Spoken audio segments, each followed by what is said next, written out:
Denmark and Germany. Two countries we see as separate today. Different borders, different histories. Maps tell us they're divided by the North Sea, cold water, open distance.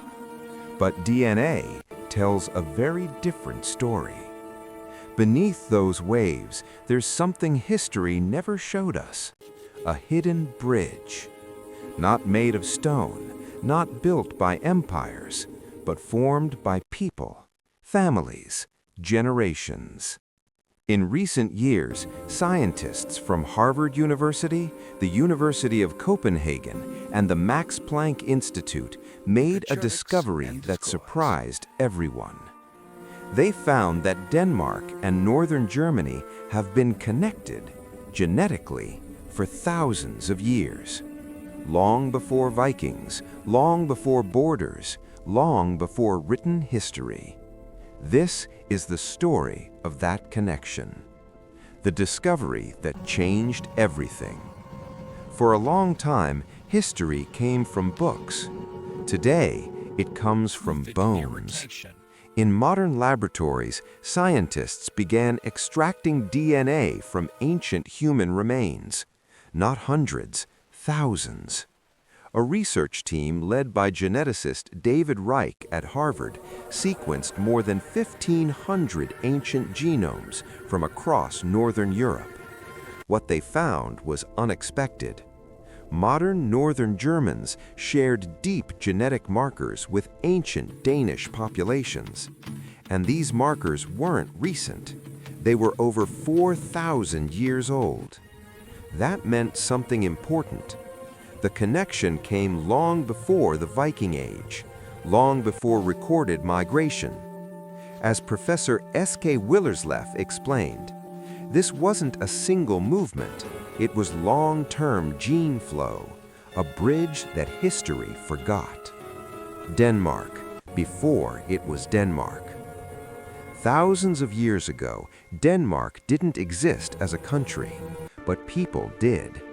They lived along coastlines, they fished, they traveled by water.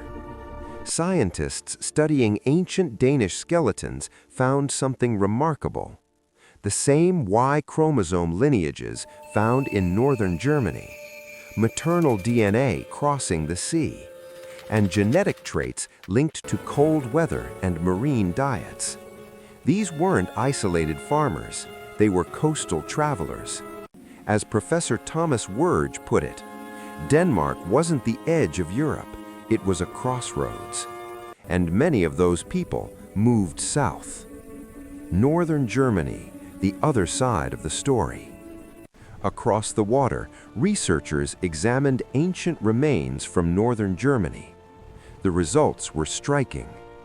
Bronze Age Germans shared nearly identical DNA with ancient Danes. Even more surprising, those genetic signatures never disappeared. They survived centuries of change, wars, kingdoms, new cultures. Dr. Almut Nebel explained it simply. This wasn't short-term migration, this was continuity. Germany wasn't receiving strangers, it was receiving relatives. The North Sea, not a barrier. Today, we think of the sea as a divide. In the ancient world, it wasn't. During the Neolithic and Bronze Age, sea levels were lower. Coastlines were closer.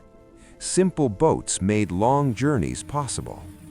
Archaeology shows shared pottery, shared tools, shared burial traditions. But DNA shows something deeper. Entire families crossed the water. Parents, children, generations.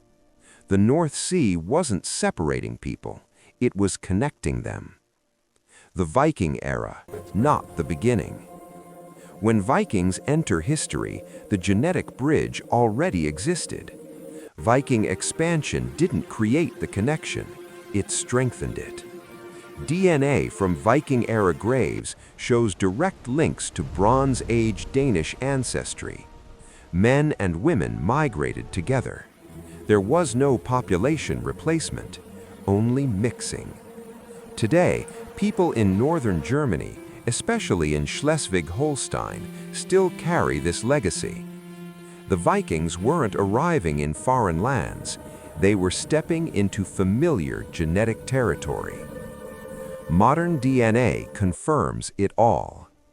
Modern genetic studies confirmed the ancient story. Northern Germans today carry up to 25% Scandinavian ancestry. They share immune system traits, cold adaptation genes, over 4,000 years old. DNA doesn't forget. As scientists often say, modern genomes are living archives. Why this shocked historians? For centuries, Europe was seen as divided, separate peoples, separate origins. DNA changed that view. Researchers at Cambridge University concluded that Northern Europe functioned as a network. Migration wasn't rare, it was normal. Isolation was the exception. History rewritten. Borders are young, kingdoms come and go, but ancestry lasts. Denmark and Germany aren't just neighbors, they're part of the same ancient northern story, shaped by water, climate, and survival. Final reflection: the bridge remains. The North Sea still lies between Denmark and Germany, but beneath it, something remains, an invisible bridge, built by families, by movement, by shared DNA. Nations rise, borders shift, but DNA remembers, and it tells us this: Denmark and Germany were never truly separate.